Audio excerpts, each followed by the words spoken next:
This is an Atomic Resin Pour in our Crystal Edge bee mold. It's actually a repeat of one I did about 5 months ago, but the results are totally different because I did this one in cold weather.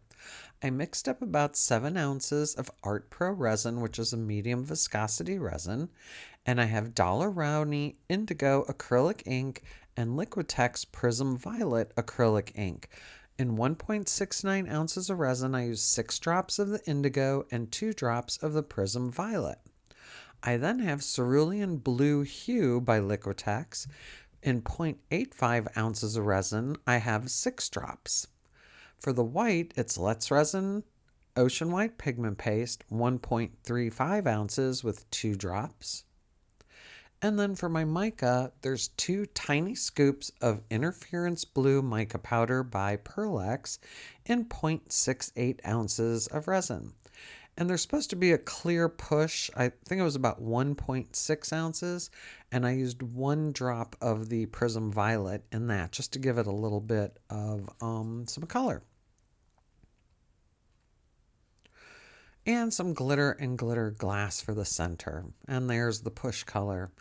I actually did this pour a couple days earlier. These were done at the end of January, and I got such different results between the two of them. I had to do it again, and when I looked back at my old one from 5 months ago, it was totally different back then. I either think the cold weather is screwing up the resin, or the fact that I tried out some bubble machines, which I'll tell you about in this video.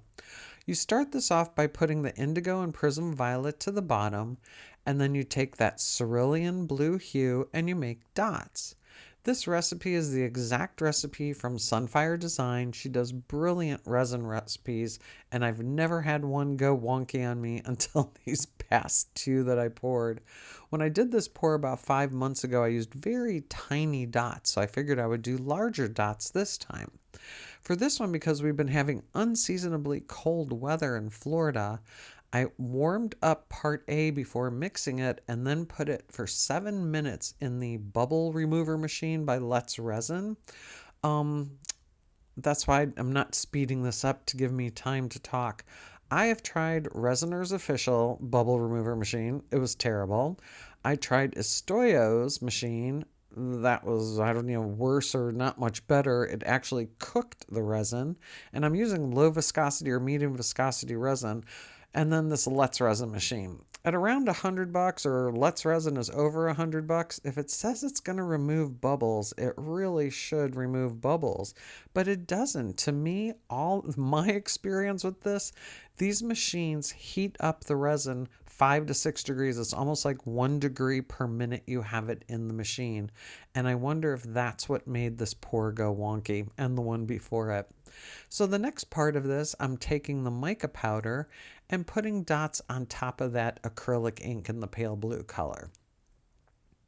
It's a pretty easy pour, and Jen over at Sunfire Designs gives specific recipes, which I'm repeating here, and I seriously just have never had so many problems. I wish I would warm up down here. It's like, if we have a warm day in Florida, I'm like, yes, let's pour resin because maybe it'll work. So anyhow, I'm just following the recipe here.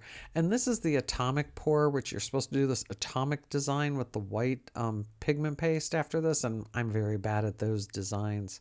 But anyhow, yes, these machines, I don't know. The bubble machines, I wish they would work. It sounds like a great concept, but I've been having nothing but problems with them since I got them. One machine, I think Estoyo, or no, I think it was the Resiner's official, actually put more bubbles into the resin that it took out. So here it's supposed to be an atomic design, but as we all know, I can't pour a design the way it's supposed to look. So I just start making random lines across the thing. And I figured I've never failed at these. Get some white in all the areas and it should work. I don't know if it's the cold. I don't know if it was warming up the resin first.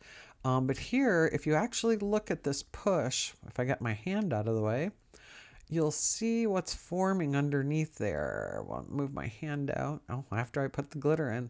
See those big purple half circles? I'm thinking the resin was already curing the stuff that went in there.